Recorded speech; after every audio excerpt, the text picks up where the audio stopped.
ఫలాన్ని ఇచ్చేటప్పుడు మనకు అర్థమవుతుంటుంది. కర్మఫలం వస్తుంది అనేది అర్థమవుతుంది. మన తామసికం, రాసికం ఎక్కువ అవుతున్నాయంటేనే దాని అర్థం ఏంటంటే పాపము అనేది ఫలించబోతుంది అని అర్థం. అప్పుడు మన జ్ఞానం ఉందనుకోండి, పాపము ఫలించబోతుంది గనక ఆ జ్ఞానం ద్వారా కొత్తగా పాపకర్మలు చేయకుండా మనము జాగ్రత్త పడతాం. గురుజీ ఇప్పుడు బయట ఇప్పుడు ఆ చిన్నపిల్లల్ని చంపడం ఇలా చేస్తున్నారు కదా గురూజీ. చిన్నపిల్లల్ని మరి వాళ్ళు అంటే వాళ్ళు చేసే కర్మ అది పోయిన జన్మ కర్మలా గురూజీ? లేకపోతే అంటే నాకు అదే అర్థం కాలేదు గురూజీ. అంటే పరమేశ్వరుడు సాక్షిగా ఉండి కర్మ ఫలాన్ని ఇస్తారు గాని అంటే ఆయన ప్రేరేపించడం అనేది నాకు అర్థం కాలేదు గురూజీ. ప్రేరేపించడం ప్రేరేపించడం అంటే ప్రేరేపించడం అంటే మనస్సు అనేది 3 పదార్థాలతో తయారైంది. సత్వ, అవును గురూజీ. రజో, తమో గుణాలతో తయారైంది. ఈశ్వరుడు మనకు మధ్య మధ్య హ్మ్. ఫలాన్ని ఏ విధంగా పుట్టుకతో ఇచ్చేదైతే జీన్స్ లో వచ్చేస్తుంది అంతే. పుట్టుకతో ఉంటాయి మనకు. మెదడు అవును. గాని, శరీరం గాని పుట్టుకతో వచ్చేస్తాయి. మధ్య మధ్య ఇచ్చేటప్పుడు మనసు లోపల తను ఏ విధంగా ఇస్తున్న పనిష్మెంట్, మనసు లోపల రజోగుణాన్ని, తమో గుణాన్ని అధికం చేస్తే అది పాప ఫలం. సత్వగుణాన్ని అధికం చేస్తే అది పుణ్యఫలం. అవును. అయితే ఇక్కడ ఈశ్వరుడు ఫలానా వాళ్ళని చంపు అని లేదు. తమో గుణాన్ని అధికం చేశాడు. రజోగుణాన్ని అధికం చేశాడు. దానివల్ల ఏంటి బాధ కలుగుతది, జ్ఞానం అవును. ఉండదు, ఆలోచన ఉండదు. అట్లా తప్పులు జరుగుతాయి. ఈ తప్పే చేయాలని కాదు. ఏ తప్పైనా చేయొచ్చు. ఏ తప్పు చేయకుండా తనకు తాను కూడా నష్టం చేసుకోవచ్చు. అలా. అందుకని అదే గురూజీ. మొత్తానికి మూలం అజ్ఞానం అన్నారు. దాన్నేనా గురూజీ? అజ్ఞానం. అజ్ఞానం వస్తది. తమో గుణం పెరుగుతది. తమో గుణం అవును. పెరుగుతుంది గనక దానికి మనము దాన్ని ఎదుర్కొనే విధంగా మనం పురుషార్థం చేయాలి. మనం అదే గురూజీ. చేసే పురుషార్థం అది. తమో గుణానికి, రజో గుణానికి వ్యతిరేకంగా పోరాడడమే పురుషార్థం. అది అది నేను కాదని తెలుసుకోవటమే జ్ఞానం కదా గురూజీ. అంటే నేను అంతే చేసుకున్న కదా! కర్మ ప్రకారం ఈ తమో గుణం అది తెలియక అతను ఆ టైంలో అతనుకున్న సంస్కారాలకి, ఆ చుట్టుపక్కల వాతావరణానికి వాళ్ళు తప్పులు చేయటం గాని, మంచి చేయటం గాని జరుగుతుంది గురూజీ. అంతే. తమో గుణము, రజో గుణం అధికమైనప్పుడు అంటే అవును మనకు ఈ గురూజీ. విషయాలు వింటున్నాం గనక మనకు అర్థమైపోతది. ఇప్పుడు మీరు విన్నారు ఈ విషయం. తమో అవును గుణం గురూజీ. ఎందుకొస్తుంది నాకు? రజో గుణం ఎందుకొస్తుంది? ఏదో పాపం మొదలవుతుంది అని దానికి అవును. ప్రాయశ్చిత్తంగా మనం దానికి ఏదైనా హ్మ్. వి ఓంకార జపం వి గాని నిరోధించడానికి మనం ఓంకార అవును. జపం గావచ్చు, ధ్యానం గావచ్చు, ఇంకేదో అలా ప్రయత్నం చేస్తాం. అలా తట్టుకోవచ్చు మనం. అవును గురూజీ. అవును గురూజీ. గురూజీ వాతావరణం అంటే ఇప్పుడు అంటే మన వాతావరణం మీద గూడా మన ప్రకృతి మన మన శరీరం మీద ఎఫెక్ట్ వచ్చినప్పుడు అది మనసు మీద కూడా పడుతుంది కదా గురూజీ? అంటే తప్పకుండా ఉంటుంది. ఎందుకంటే వాతావరణం కూడా సత్వరజతమో గుణాలతో తయారైంది. మనసు కూడా సత్వరజతమో గుణాలతో తయారైంది. శరీరం కూడా సత్వరజతమో గుణాలతో తయారైంది. ప్రతి దాంట్లో సత్వకణము, రజోకణం, తమోకణం ఉంటది. ఆకాశంలో కూడా ఉంటాయి. వాయువులో అవును. ఉంటాయి. అవును. సూర్యరశ్మిలో ఉంటాయి. నీటిలో ఉంటాయి. ఆహారంలో ఉంటాయి. ప్రతి దాంట్లో ఉంటాయి. సత్వకణం, రజోకణం, తమోకణం. అలా. గురూజీ ఇప్పుడు, ఇప్పుడు నేను నేనే ఉన్నాను గురూజీ. బుద్ధి ద్వారా పరమేశ్వరుని గాయత్రి మంత్రం ద్వారా జపం చేస్తున్నాను. నా బుద్ధిని ప్రేరేపించమని ఒక 3 ఏళ్ల హ్మ్. నుంచి. నాలో హ్మ్. సత్వమైన ఆలోచనలొస్తున్నాయి. తమో గుణం, రజో గుణ ఆలోచనలు గూడా వస్తున్నాయి గురూజీ బాగానే. అంటే నేను వాటిని తెలుసుకోగలుగుతున్నాను. అంటే బుద్ధి ద్వారా ప్రేరేపించినప్పుడు సాత్వికత అనేది నేను తినే ఫుడ్ బట్టి గాని, నా సంస్కారాలు బట్టి కూడా అవి లేవటం, ఆగటం జరుగుతుంది కదా గురూజీ. అంటే ప్రేరేపించమని అడిగినా గూడా నాకు తెలుస్తున్నాయి గురూజీ. ఇది ఇలా ఉంది, ఇది ఇలా ఉంది. నేను ఇలా తగ్గించుకోవాలి అని సంధ్యావందనం చేయటం. అవన్నీ నా సంస్కారాలని నాకు జ్ఞానం ద్వారా తెలుస్తుంది గురూజీ. అది తెలవడమే గొప్ప విషయం. అవి ఆ! ఎందుకొస్తున్నాయి ఇలా చేస్తున్నప్పుడు అంటే, మన పాత సంస్కారాల వల్ల వస్తాయి. రజోగుణం, తమోగుణం కూడా వస్తాయి. కానీ అవును. మనం ఇప్పుడు జ్ఞానం పొందున్నాము, గాయత్రి జపం చేస్తున్నాం గనక, నా లోపల అవును. తప్పుడు ఆలోచనలొస్తున్నాయి అనే వివేకం కూడా కలుగుతుంది. దానివల్ల మనం జాగ్రత్త పడతాం. అవును. ఎప్పుడు కూడా రాజసికము, తామసికం రాకుండా పోవు. ఎందుకంటే మన శరీరం, మనసు అన్నీ కూడా దాంతోనే నిర్మించబడ్డాయి గదా! ఒక్కొక్కసారి తమో ప్రభావము, రజో ప్రభావం వస్తుంటాయి. కానీ అవును. మనం ఆ! జ్ఞానం పొంది ఉంటే, సాధన చేస్తూ ఉంటే వాటిని ఎదుర్కుంటాం. అలా. రాకుండా పోవడం అనేది పూర్తిగా శరీరాన్ని వదిలిన తర్వాతనే. జీవన్ముక్తి నుంచి నితాంత ముక్తిలోకి వెళ్ళిపోయిన తర్వాతనే వీటికి సంబంధం ఉండదు. ఈ శరీరానికి ఈ సత్వరజ తమో గణాలతోని మనకు సంబంధం ఉండదు ఆత్మకి ఇంకా. అప్పటి వరకు మాత్రము చెప్పాను గదా! ధ్యానం లోపల గూడా రజోగుణము, తమోగుణం, సత్వగుణం 3 ఉంటాయి. సంప్రజ్ఞాత సమాధి లోపల సత్వగుణం ఉంటుంది. అసంప్రజ్ఞాత సమాధి లోపల సత్వగుణం గూడా ఉండదు. అలా. అదే గురూజీ. అంటే లాస్ట్ టైమ్ మీరు చెప్పారు కదా గురూజీ! అప్పటి నుంచి ఆ సందేహం అంటే సాక్షి అంటే ఇప్పుడు సాక్షిగా అంటే దాన్నెలా తీసుకోవాలి గురూజీ? పరమేశ్వరుడు సాక్షి కర్మ ఫలాన్ని దాన్నెలా తీసుకోవాలి గురూజీ? పరమేశ్వరుడు ని- నిరంతరం ఎప్పుడు గమనిస్తూనే ఉంటాడు. ప్రతి జీవి లోపల ఎలాంటి కర్మలు జరుగుతున్నాయి, ఎలాంటి భావనలు జరుగుతున్నాయి అనేది ప్రతి గమనిస్తూ ఉంటాడు. ఎందుకంటే తాను కర్మఫల ప్రదాత గనక తను గమనిస్తాడు. దానికి అనుకూలంగా న్యాయకారిగా అతడు అనుకూలమైన ఫలాన్ని ఇస్తుంటాడు. ప్రతిదీ సాక్షిగా గమనిస్తూనే ఉంటాడు ఈశ్వరుడు. ధన్యవాదాలు. అదే గురూజీ ఆ సందేహం అంటే అలా అనిపించింది గురూజీ. అంటే పరమేశ్వరుడు ఇలా పెంచడం వల్ల అది ఏంటో నమస్తే గురూజీ. అదే సందేహం తీరింది. సరే అండి. నమస్తే గురుజీ. నమస్తే జీ.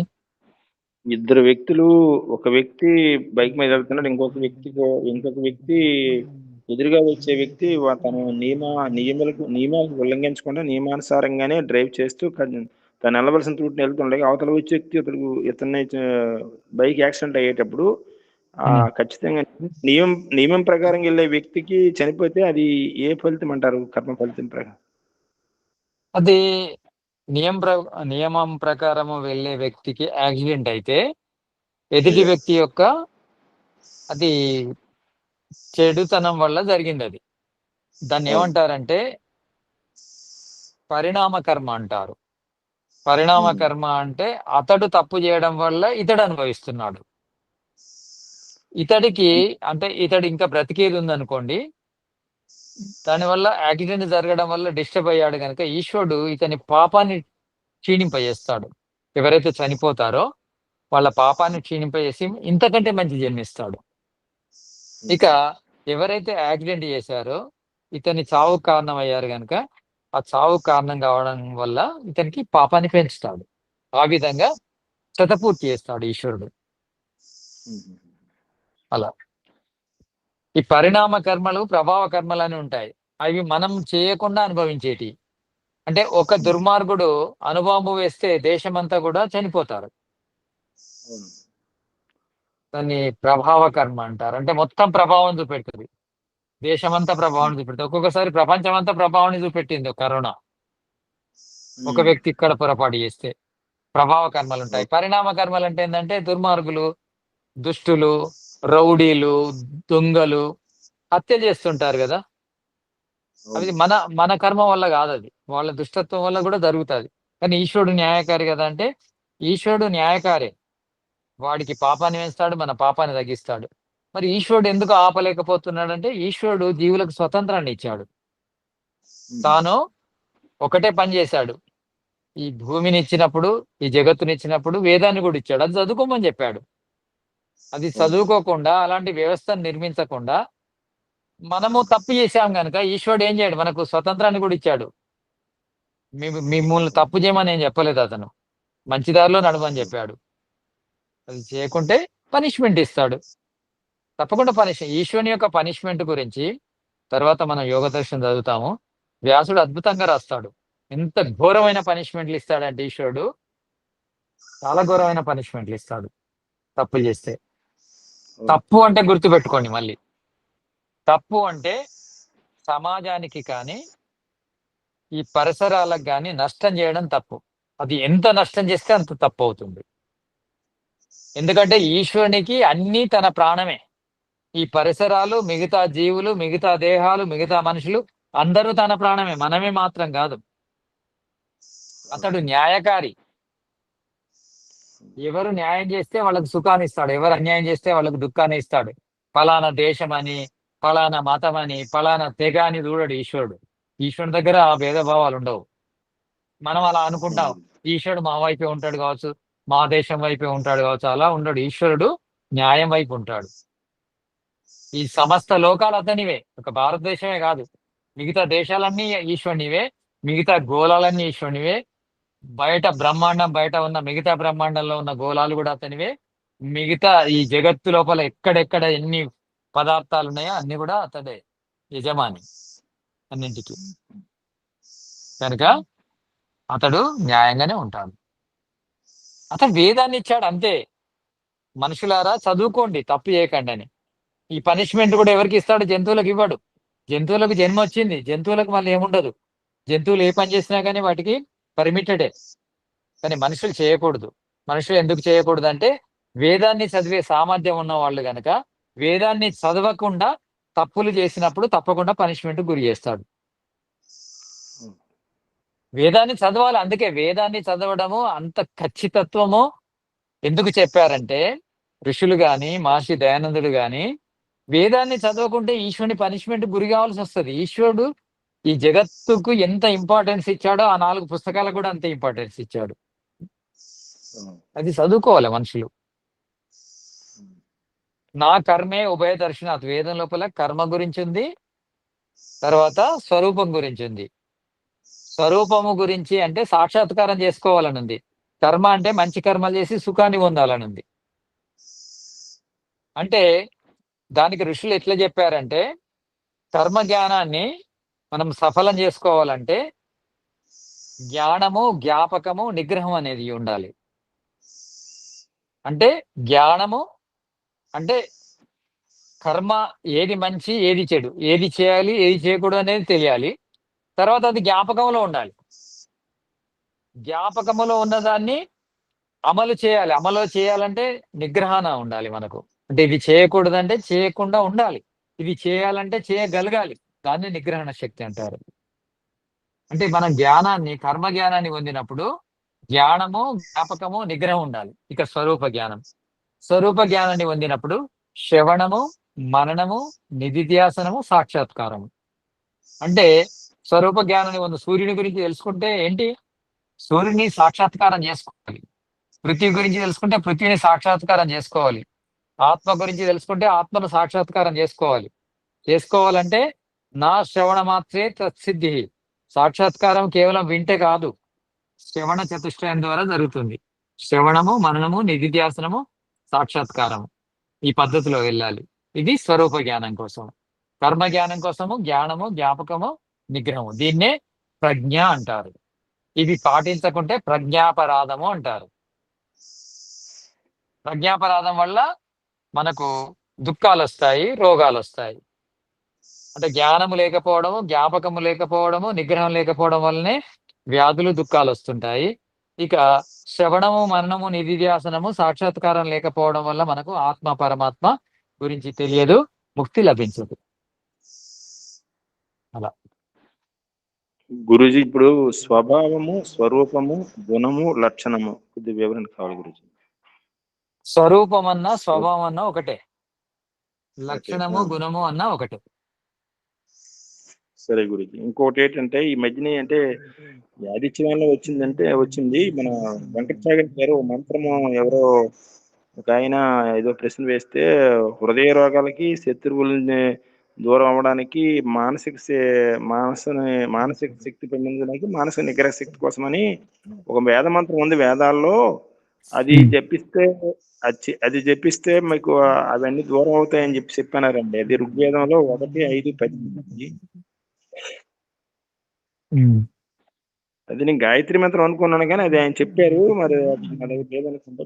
అంటే ఈ గాయత్రి మంత్రం కంటే ఆ మంత్రం అంత ఇదా, లేకపోతే ప్రతి మంత్రము దాని ఫలితాన్ని ఇస్తుంది కానీ ఆ మంత్రం చెప్పడంలోనే అంత ఏంటనే అంటే ప్రతి మంత్రానికి ఒక్కో శక్తి ఉంటుందా ఏంటని ఒక డౌట్ వచ్చింది గురుజీ.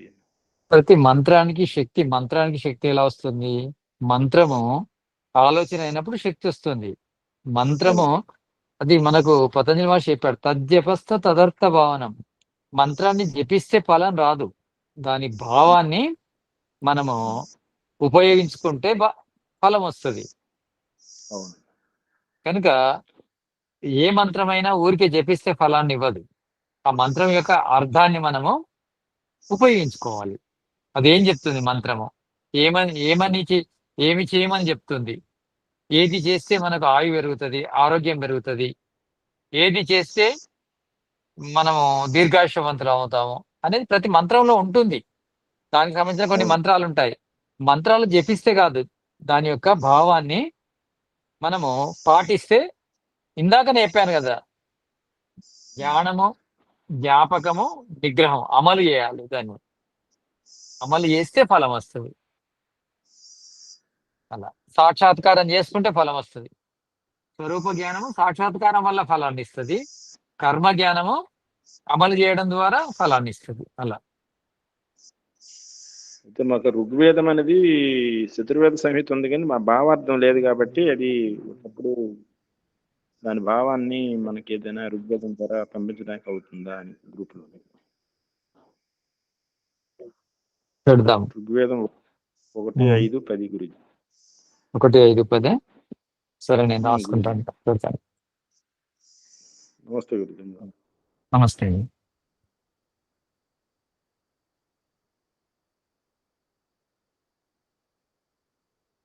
ఇంకా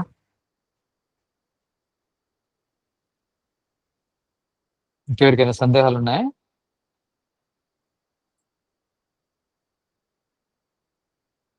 ఝాన్సీ గారు, ఏమైనా క్వశ్చన్స్ ఉన్నాయండి మీకు? లేదండి. నరేష్ గారు ఏమైనా ఉన్నాయా? ఉన్నాయి గురుజీ, ఒక 2 minutes నేను మళ్ళీ అడుగుతాను. ఈ లోపు ఎవరన్నా గురుజీ, ఆత్మ ఆకారమా నిరాకారమా? ఆత్మ నిరాకారము. నిరాకారం అంటే ఇందాకనే చెప్పాను నేను. ఆకారము అంటే సత్వరజో తమో కణాలతో ఏర్పడదాన్ని ఆకారం అంటారు. ఇక్కడ సత్వరజో తమో కణాలతో ఏర్పడలేదు కనుక ఆకారము కాదు అంటాము. కానీ ఆత్మకు ఒక స్వరూపం ఉంటుంది. నిత్యం పరిమండలం అనే ఒక సూత్రం ఉంది. అంటే గుండ్రగా అని అర్థం. ఆత్మ ఎలా ఉంటుందంటే గుండ్రగా ఉంటుంది. అది అప్పుడు అది ఆకారం అవుతుంది కదండి గురుజీ, నిరాకారం అని అదే చెప్పండి. అదే ఇది అర్థం కాదు కనుకనే నిరాకారం అని చెప్పడమే కరెక్ట్. అంటే పరిమండలం అంటే నిత్య పదార్థాలు అన్ని కూడా పరిమండలంగా ఉంటాయి. ఒక చుక్కలా ఉంటాయి, ఒక గుండ్రని ఆకారంలా ఉంటాయి. చుక్క ఎలా ఉంటుంది? గుండ్రగా ఉంటుంది.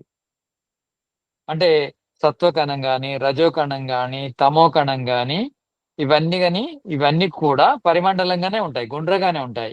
ఇవన్నీ కలిసి కొత్త కొత్త పదార్థాలు మనకు పంచభూతాల తర్వాత ఆకారాలు వస్తాయి. అంటే చతురస్రాకారం అని, త్రిభుజాకారం అని తర్వాత వస్తాయి. కానీ లోపల ఉండే పదార్థాలన్నీ కూడా గుండ్రగానే ఉంటాయి అనేది సూత్రం. నిత్యం పరిమండలం. నిత్యమైన వస్తువులన్నీ పరిమండలాకారంలో ఉంటాయి, అనుపరిమాణంలో ఉంటాయి అంటారు. అనుపరిమాణంలో ఉన్నాయన్నీ కూడా గుండ్రగానే ఉంటాయని అర్థం.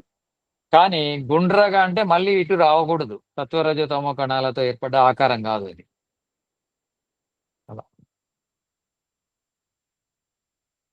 ధన్యవాదాలు గురుజీ, ధన్యవాదాలు. మంచిదండి. మీకు ఎంత సందేహాలు వచ్చి నరేష్ గారు అడగండి. క్రిటికల్ క్వశ్చన్స్ అడిగితే అంత మంచిది. నమస్తే గురుజీ.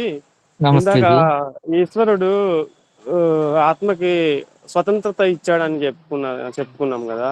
సో అవును. ఈ విషయంలో స్పష్టత ఇవ్వండి. ఎందుకు ఇవ్వాల్సి వచ్చింది? అవసరం ఏముంది? దానికి క్లారిటీ జనాలకి. స్వతంత్రత ఇవ్వకుండా కూడా జ్ఞానాన్ని ఇవ్వచ్చు కదా అనే క్వశ్చన్స్ ఎవరి దగ్గర రైజ్ అవ్వచ్చు కదా. స్వతంత్రత ఇవ్వడంలో అవును. ముఖ్య ఉద్దేశం.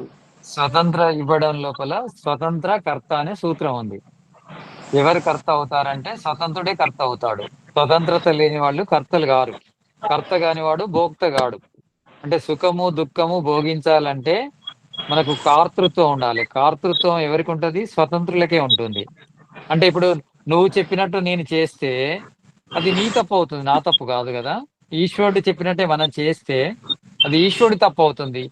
భోగం కూడా ఈశ్వరుడే అనుభవించాలి, సుఖాన్ని దుఃఖాన్ని. కానీ అలా అనుభవించడం కుదరదు కనుక భోగం ఆత్మ అనుభవించాలి కనుక భోగాన్ని అనుభవించడం కోసము ఆత్మకు స్వతంత్రం ఇచ్చాడు. ఈ స్వతంత్రం అనేది ఒక రకంగా మన అదృష్టం కూడా. స్వతంత్రం అనే అంత అదృష్టము ఈశ్వరుడు ఇచ్చిన వరాల లోపల ఇంకేది లేదు. ధన్యవాదాలు గురుజీ. అంటే ఈరోజు ఓకే. ఇంకా ఝాన్సీ గారు ఏమైనా ఉన్నాయా?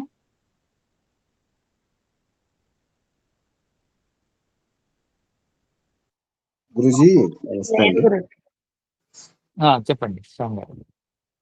గురుజీ, ఇప్పుడు ఈశ్వరుడు తనలో ఏమన్నా తప్పుడు ఆలోచన వచ్చినప్పుడు, అంటే ఒక భయాన్ని, అంటే ఈశ్వరుడి వ్యవస్థలో మంచి పని చేసినప్పుడు కానీ వేద జ్ఞానాన్ని పొందినప్పుడు ఆనందాన్ని ఇచ్చే వ్యవస్థ కూడా ఆయనదే కదా గురూజీ.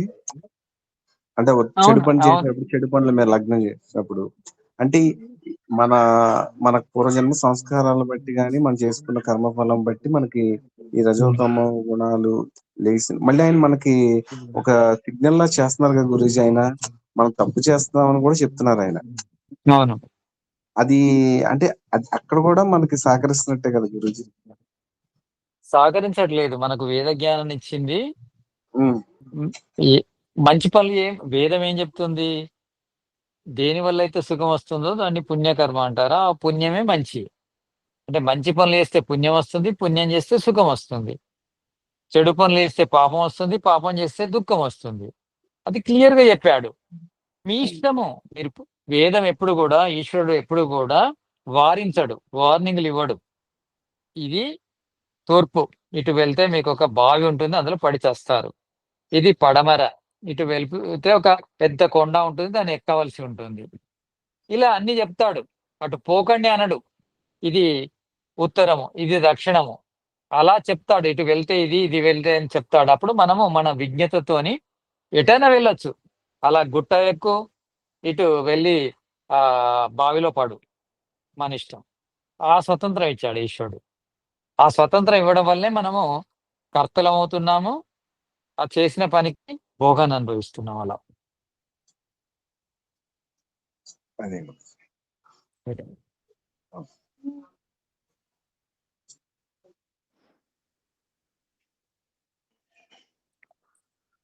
గురుజీ నమస్తే అండి. నమస్తే. అయితే ఇది ఆయుర్వేద ప్రకారంగా ఒకసారి మీకు ఇంతకు ముందు ఒకసారి విన్నవించాను. అంటే అవును. 6 ఋతువుల్లో 3 కాలాల్లో 3 దోషాలకి ఏ కాలంలో ఏ ఋతువులో ఏ దోషంకి ఏ ఆహారం తీసుకోవాలని ఒక పట్టిక రూపంలో ఉంటే బాగుంటదేమని మీకు ఒకసారి అడిగాను గురుజీ. ఇదే ఆయుర్వేద శాస్త్రం యొక్క సమగ్రమైన ఆలోచన ఎలా ఉంటదంటే, సాధారణంగా ఈ ఋతువు లోపల ఈ ఆహారం తీసుకోవాలని చెప్తారు, కానీ అందరికీ ఆ ఋతువు లోపల ఆహారం సరిపోదు. ఎలా ఉంటుందంటే, ఋతువును బట్టి, తర్వాత మన వయసును బట్టి, తర్వాత ఆ రోజు లోపల సమయాన్ని బట్టి, మన స్వభావాన్ని బట్టి ఆహారం అనేది పనిచేస్తూ ఉంటుంది. ఉదాహరణకి మన స్వభావము వాత స్వభావం అనుకోండి. మన వయస్సు కూడా వాతానికి సంబంధించి ఉందనుకోండి. తర్వాత ఈ సమయం, రోజు లోపల సమయం కూడా వాతానికి సంబంధించిన సమయం అనుకోండి. అప్పుడు వాత పదార్థం తిన్నాం అనుకోండి, తప్పకుండా దాని ఎఫెక్ట్ వస్తుంది. ఇవన్నీ కారణాలు ఉంటాయి. ఒక పదార్థం తీసుకునేటప్పుడు మన వయసు ఉంటది, మన స్వభావం ఉంటది, సమయం ఉంటది, కాలం ఉంటది. అంతేకాదు తీసుకునే పదార్థం ఎక్కడి నుంచి వచ్చింది అనేది కూడా ఉంటది. అది కూడా ఉంటుంది. అంటే చాలా ఇది పెద్ద మ్యాథమెటిక్స్ లా ఉంటుంది ఆయుర్వేదం అనేది. సర్వసాధారణంగా చెప్పొచ్చు మనం. ఒక లిస్ట్ ఇవ్వచ్చు.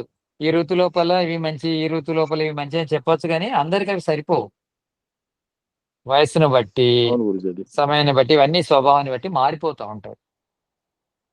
ఇది అందుకే జనరలైజేషన్ ఆయుర్వేదం లోపల ఉపాయం అన్నారు ఆరోగ్యాన్ని. అంటే ఉపాయంతో దాన్ని ఎప్పుడు డ్రైవ్ చేస్తుండాలి మనం. ఇటు వెళ్తే ఇటు తీసుకురావాలి, ఇటు వెళ్తే ఇటు తీసుకురావాలి. ఎక్కువైన దాన్ని తగ్గించాలి, తగ్గించిన దాన్ని, తగ్గిపోయిన దాన్ని ఎక్కువ చేయాలి. ఇవన్నీ తెలుసుకుంటుండాలి మనకు. ఇది ప్రజ్ఞాపరాధం వల్లనే మనకు రోగాలు వస్తాయి. ప్రజ్ఞ అంటే మంచి చెడు గురించి తెలియాలి. అంటే ఆహార పదార్థాలు కూడా ఏవి మంచి, ఏవి చెడ్డవి. వ్యవహారం కూడా ఏది మంచిది, ఏది చెడ్డది. తర్వాత ఏ వాతావరణం మంచిది, ఏ వాతావరణం చెడ్డది. ఇవన్నీ తెలుసుకొని ఉండాలి. ఉండి నిరంతరము జ్ఞాపకంలో ఉండాలి. మళ్ళీ అవి జ్ఞాపకంలో ఉండి, జ్ఞాపకంలో ఉన్నంత మాత్రాన సరిపోదు. అక్కడ మన ముందుకు వచ్చింది ఆహారం, దాన్ని నిగ్రహించుకోగలగాలి. ఇది నేను తినకూడదు, ఇది సమయం కాదు, నా నాలుకను బట్టి నేను తీసుకోవడం కరెక్ట్ కాదు, నా శరీరాన్ని బట్టి తీసుకోకూడదు అనే నిగ్రహణ శక్తి కూడా ఉండాలి. అప్పుడు ఆరోగ్యం వస్తుంది. అది లేకుంటే దాన్ని ఏమంటారంటే ప్రజ్ఞాపరాధం అంటారు. సమస్త రోగాల కారణం ప్రజ్ఞాపరాధం. మంచి చెడుల జ్ఞానం లేకపోవడం, తెలిసిన జ్ఞానం జ్ఞాపకంలో ఉండలేకపోవడం, జ్ఞాపకంలో ఉన్నదాన్ని అమలు చేయలేకపోవడం. ఇది సాధారణంగా కొన్ని పదార్థాలు ఉన్నాయి. ఇప్పుడు ఆయుర్వేదం ప్రకారము రోజు తీసుకునే పదార్థాలు ఉన్నాయి. కామన్ గా రాశారు. రోజు తీసుకునే పదార్థాల్లో బియ్యం ఉంది, గోధుమలు ఉన్నాయి, పెసరపప్పు ఉంది, పాలు ఉన్నాయి, పెరుగు ఉన్నాయి. కానీ ప్రతిరోజు కందిపప్పు తీసుకోరాదు, ప్రతిరోజు మినపప్పు తీసుకోరాదు. అవును. కానీ రోజు తీసుకునే పదార్థాల లోపల పెసరపప్పు మాత్రమే ఉంది, పప్పులు అన్ని లేవు. తర్వాత బియ్యం ఉంది, గోధుమలు ఉన్నాయి, పెరుగు ఉన్నాయి, పాలు ఉన్నాయి. అవును. అలా కొన్ని కామన్ పదార్థాలు ఉన్నాయి. అదే విధంగా ఈ ఋతు లోపల ఈ పదార్థాలు తీసుకోవాలని కామన్ రూల్ ఉంది. కొన్ని పదార్థాలు అంటే వాత ఋతువు లోపల కఫ పదార్థాలు తీసుకోవాలి మనం, కఫ ఋతువు లోపల వాత పదార్థాలు తీసుకోవాలి. కఫము వాతానికి అపోజిట్ లో ఉంటుంది. అట్లా కొన్ని ఆయుర్వేద క్లాసులు కూడా నేను చెప్తాను. అంటే ఇంపార్టెంట్, ఆయుర్వేద గ్రంథం కూడా చాలా పెద్దది. ఈ దర్శనాలంతా చిన్న చిన్నగా ఉండవు. దర్శనాల లోపల ఒక ఈ మీమాంస దర్శనమే చాలా పెద్దగా ఉంటుంది, మిగతా అన్ని చిన్నగానే ఉంటాయి. అంటే మనం చెప్పుకోవచ్చు మీమాంస దర్శనం ఒకటి చాలా పెద్దగా ఉంటుంది, ఈ చరక సంహిత కూడా చాలా పెద్దగా ఉంటుంది. కానీ అదంతా చెప్పుకోవడం కూడా ఓరల్ గా కుదరదు. కొన్ని ప్రాక్టికల్ ఉంటాయి కనుక అందులో చెప్తే అర్థం కాదు. కొన్ని ఇంపార్టెంట్ చెప్పుకుందాం. చరక సంహిత లోపల ఈ మన దర్శనాలు కాగానే కొన్ని ఇంపార్టెంట్ తీసుకొని చెప్పుదాం. అలాగే గురుజీ. ధన్యవాదాలు. మంచిది మంచిది.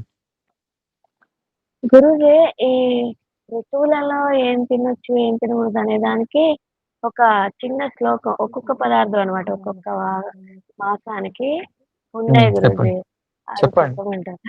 చెప్పండి అది చెప్పండి ఎంతవరకు కరెక్టో మీరే చెప్పాలి గురుజీ. ఓకే ఓకే చెప్పండి మీరు.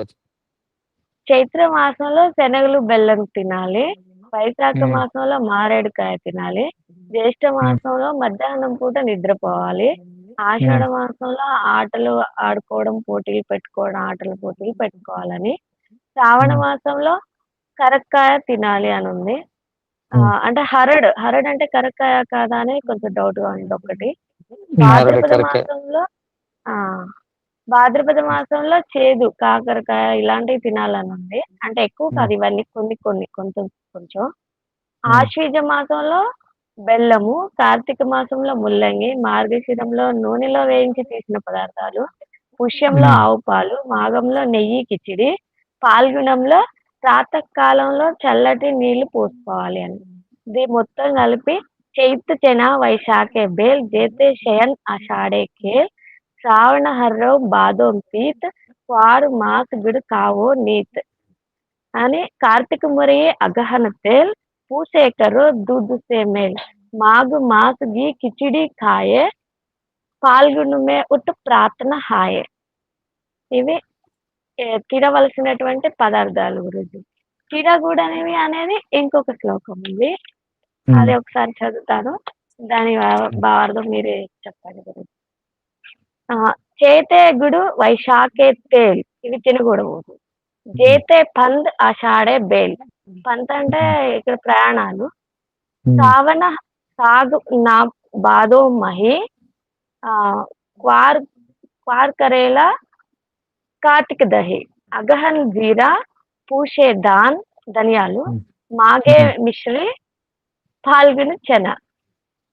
మీకు ఇది అర్థమైంది అనుకుంటా హిందీ.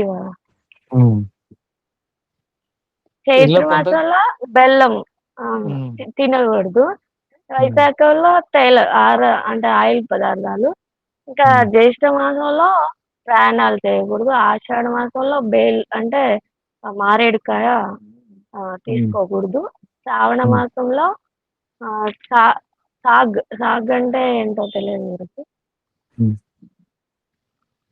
సాగిన బాదం మహి, మహి అంటే మట్ట, అది కూడా ఏంటో చెప్పండి మీరే. మట్ట అంటే ఏంటి గురించి? మటక అంటే ఇది మజ్జిగ లాంటిది. అయితే ఇది కరేలా, కరేలా అంటే కాకరకాయ. తాగకండి. కార్తిక్ దహి, దహి అంటే పెరుగు, పెరుగు తినకూడదు అని. అగహన్ జీరా, జీరా కూడా తినకూడదు. పుష్యమిలో ధనియాలు, ధనియా ధన అని ఇచ్చారు, ధనియా. మాఘమాసంలో మిశ్రి. మిశ్రి అంటే ఏంటి కండ గురూజీ? శర్కర కండ శర్కర ఇదే నవ్వోత్ శర్కర. అంటారు. ఉమ్. నవ్వోత్ పాల్గొన మాసంలో చన. అదే. కొంత కొంత కరెక్ట్ గాని అందరికి ఇది పనికిరాదు. ఇది పూర్తిగా అంత తంబురులుగా తీసుకోవడానికి లేదు ఇది.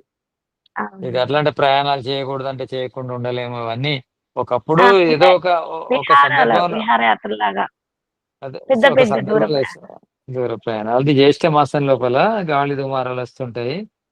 అట్లా కొంచెం పోవడం వల్ల ఇబ్బంది ఇన్కన్వీనియంట్ అవుతుంది, ప్రయాణాలు కొనసాగవు. అప్పుడు ఒకప్పుడు జ్యేష్ఠ మాసం లోపల చాలా అంటే వర్షాకాలానికి ముందు ఇట్లాంటివి బాగా జరుగుతుండే కదా, ఉరమడము మెరవడము గాలి దుమారాలు. కానీ అది పూర్తిగా సెట్ కాదు. పూర్తిగా ఆయుర్వేదం అనేది వ్యక్తిగతంగా ఉంటది. ట్రీట్మెంట్ అనేది వ్యక్తికి మారుతుంది, సిద్ధాంతం కానీ పదార్థం కానీ. అది అంత ఖచ్చితంగా చెప్పరు. కాకపోతే కొన్ని కామన్ రూల్స్ ఉంటాయి. అందరికి ఇవన్నీ కామన్. ప్రపంచ వాసులందరికీ పనికొచ్చేటివి కొన్ని ఉంటాయి. కొంతమంది కొన్ని ఆ దేశ పరిస్థితులను బట్టి పనికొచ్చేటివి ఉంటాయి. కొన్ని ఒక కుటుంబస్తులకు ఒక జీన్స్ ఉంటాయి కనుక అట్లా కొన్ని పనికొస్తాయి. ఇట్లా రకరకాలుగా ఉంటాయి. కానీ ఒక వ్యక్తికి మధ్య 100% కలవదు. సేమ్ ఆ వ్యక్తి పాటించేటి ఈ వ్యక్తి పాటిస్తే ఆరోగ్యంగా ఉంటాడు అనేది ఏం లేదు. ఇట్లా తేడాలు ఉంటాయి. దాని గురించి మళ్ళీ మాట్లాడదాం.